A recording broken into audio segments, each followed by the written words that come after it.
네, 댓글에 보면 지난달에 기초연금이 중단되었다고 댓글을 달아주신 분들이 많았습니다. 여러분, 왜 그럴까요? 오늘은 그 이유와 여러분들이 대비할 수 있는 방법에 대해서 말씀드리겠습니다.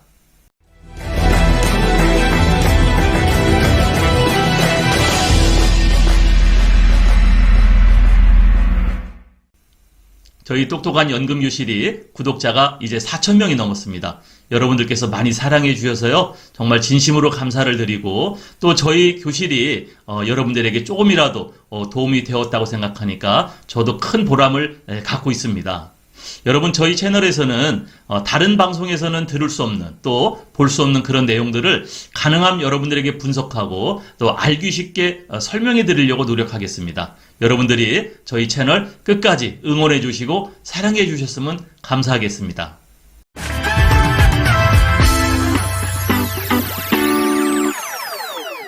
네, 매월 25일 기초연금이 여러분들의 계좌로 지급이 되는데요. 지난 4월에 갑자기 중단되었다는 분들이 많았습니다. 그리고 이번 달에도 중단되는 분들이 아마 많으실 겁니다. 여러분, 왜 그럴까요? 소득 인정액을 평가하는 부분에 있어서 여러분, 아파트나 이 주택의 공시가격을 평가하는 부분이 있었죠. 그걸 재산소득 환산액이라고 말씀드렸는데요.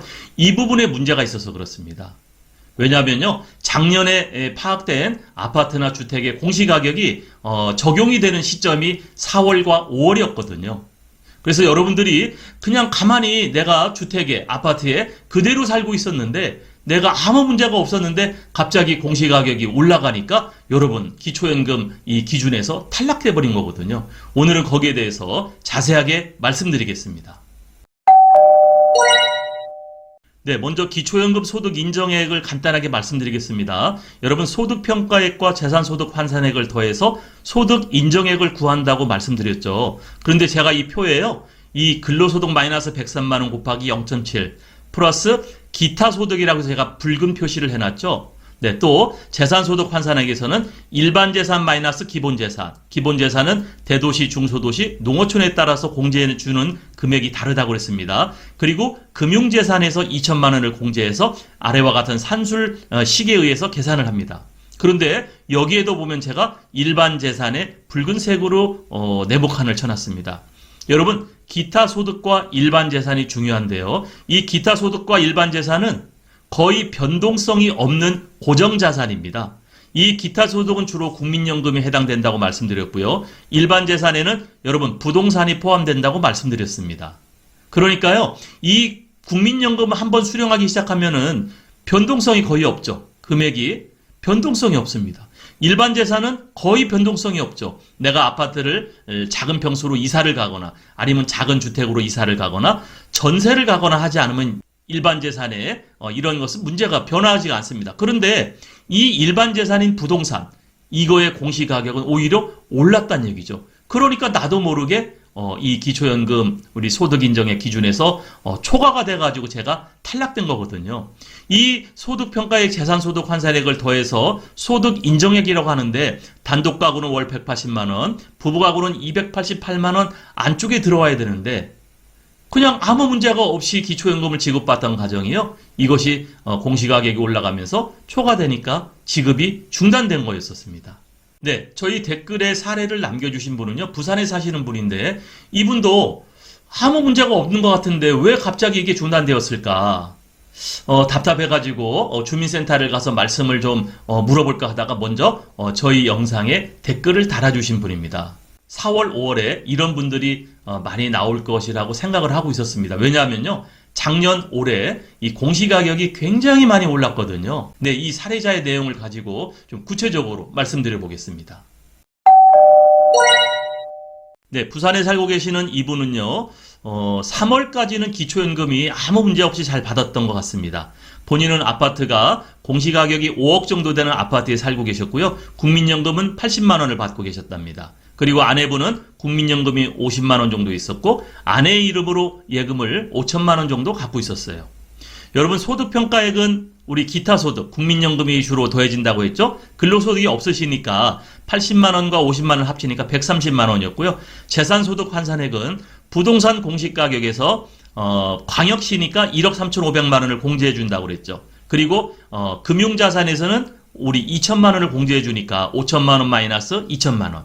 그래서 곱하기 0.04 나누기 12개월을 하니까요. 재산소득 환산액은 131만 원이 나왔습니다. 그래서 소득인정액이 261만 원이 되므로 이분은 288만 원 부부가구 소득인정액보다 적으니까 그동안 1년 넘게 이 기초연금을 잘 수령을 하고 계셨는데 갑자기 중단됐다라는 거죠. 여러분 아무 문제 없었습니다. 이 사례만 봐도 이분은 기타 소득 그리고 국민연금이 그렇게 많지 않았고 또 아파트 공시가격도 충분히 이 산출 공시에 대비를 해서 288만 원 안쪽에 들어왔으니까 이 국민연금 또 이 재산소득 환산액 더했어도 문제가 없었던 거죠. 그래서 기초연금을 잘 받고 계시다가 갑자기 지난달부터 이게 중단됐던 거거든요. 아파트 공시가격이 오르기 때문에 문제가 됐었다고 했는데 한번 살펴보도록 하겠습니다. 여러분 아파트 공시가격이 5억이었었는데 부산의 2021년도 공시가격이요 19.76%가 상승했습니다. 여러분 전국적으로도 많이 상승했는데 19.76% 상승하니까 이분의 아파트 공시가격은 5.9억이 돼버렸어요. 9천만 원이 올랐죠. 그리고 나머지 조건은 똑같았어요. 이거를 가지고 소득인정액을 계산했더니 소득평가액은 국민연금 130만 원 똑같습니다. 그런데요 재산소득 환산액에서 부동산이 5억에서 5억 9천으로 올랐기 때문에 이분이 이 산출식에 넣어서 계산했더니 164만 원이 나왔습니다. 그래서 두 개를 더했더니 294만 원으로 부부가구 소득인정액 288만 원을 초과했기 때문에 이 부분은 기초연금에서 탈락하게 된 겁니다. 굉장히 억울하죠. 누가 저희한테 이런 것을 얘기해 준 사람이 없었거든요. 여러분 저라도 황당했을 것 같습니다. 그동안 잘 지급을 받고 있었고 내 환경에 변한 것이 없는데 잘 나오던 기초연금이 중단됐더라는 거죠. 물론 뉴스 같은 데서 공시지가가 작년 올해 계속해서 오르고 있었다는 얘기는 듣고 있었었는데 그것 때문에 나한테 이 기초연금에 영향이 있을 줄은 몰랐던 거죠. 그럼 여러분 공시지가가 어떤 영향을 주는가를 다시 한번 설명을 드리도록 하겠습니다. 네, 2021년 작년이죠. 그리고 올 3월 2022년도 2년 동안 공시지가가요 굉장히 많이 올랐습니다. 2021년 평균은요 19.05%가 올랐고요. 2022년 평균은 17.22%가 올랐어요. 그런데 작년에 오른 이 공시가격은 올 4월부터 적용을 받고요. 올 3월에 확정된 공시가격은 이제 내년 4월에 적용을 받습니다. 그러니까 나는 다행이구나 하는 분들도 또 내년에 가서 탈락될 수 있거든요. 오늘 여러분 제 방송을 끝까지 잘 들어보셔야 됩니다. 네, 2021년도 공시가격이 많이 오른 그 시도를 한번 봤더니요. 1위가 세종특별자치시입니다. 무려 70.68%가 올랐습니다. 어마어마한 숫자입니다. 그리고 2위는 경기도가 23.96%, 3위는 대전광역시 20.57%, 4위는 서울시 19.91%, 5위가 부산광역시로 19.67%입니다. 그러니까 아까 그 부산에 살고 있던 사례자는요, 이 19.67%가 작년 3월에 이미 올랐기 때문에 올 4월에 적용을 받아서 5억이었던 공시지가, 이 5억이었던 아파트가 5억 9천이 갑자기 돼버렸어요. 그러니까 기초연금에서 탈락된 거죠. 물론 공시가격이 올랐으니까 나중에 아파트를 매매할 때는 아파트 가격은 오를 것 같습니다. 하지만 여러분 이러한 세금, 기초연금, 이러한 복지 부분에서 여러분 탈락할 수 있다는 것을 꼭 알고 계셔야 됩니다. 그런데요, 제가 오늘 말씀드리는 것은 이것보다도 올 3월 확정, 그러니까 내년 3월에 적용되는 것은 또 많이 올랐어요.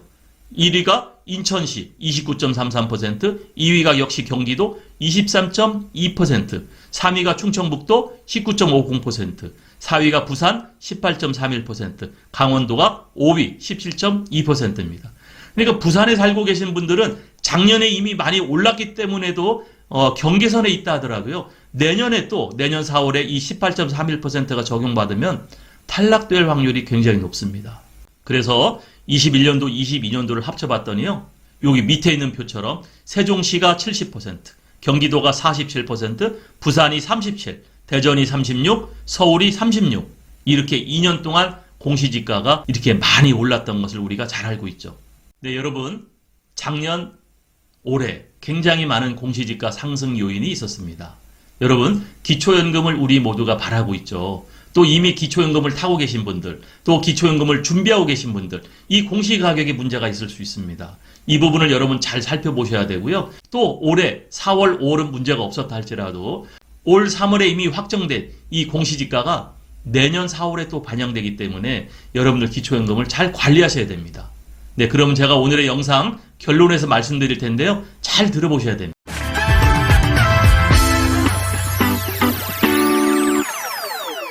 네, 우선 부동산 공시가격을 매년 확인하셔야 됩니다. 그래서 혹시 내가 탈락될 것 같으면 여기에 준비를 하시라 이렇게 말씀드리고 싶습니다. 여러분, 공시가격이 오르고 여러분들이 탈락된다 하더라도요.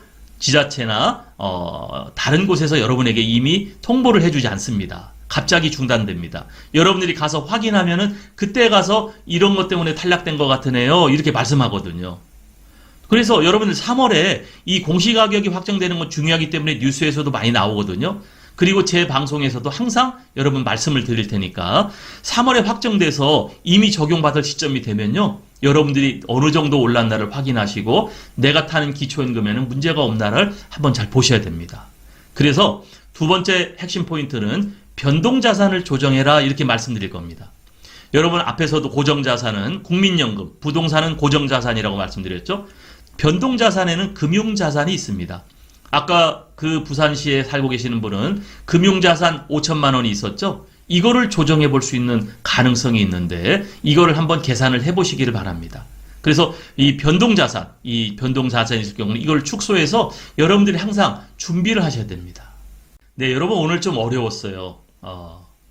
재산소득 환산액에서 이 부동산 가격의 공시가격이 인상되니까 이거를 가지고 준비하라는 것이 좀 어렵습니다. 그래서 저희 채널에서 강조하는 게 이 기초연금은 65세 이상 이 노인들의 영역에서는 보편적 복지해야 된다. 그래서 나머지 30%까지 65세 이상 모든 분들에게 지급해야 된다는 것이 저희의 철학이고 제가 생각하는 그러한 부분이었었는데요. 이거를 맨날 우리가 어떻게 계산해 가면서 기초연금에 탈락할까? 기초연금에 또 들어갈까? 이거 어떻게 얼마나 어렵습니까? 네, 여러분 오늘 말씀드리고 싶은 거 부동산 공시가격이 많이 인상됐습니다. 또 특히 내년에도 적용을 받으실 수가 있거든요. 요거 여러분들 잘 보시고 또 궁금한 사항은 제 댓글로 남겨주시면 제가 여러분들에게 또 친절하게 정확한 설명을 해드리도록 하겠습니다.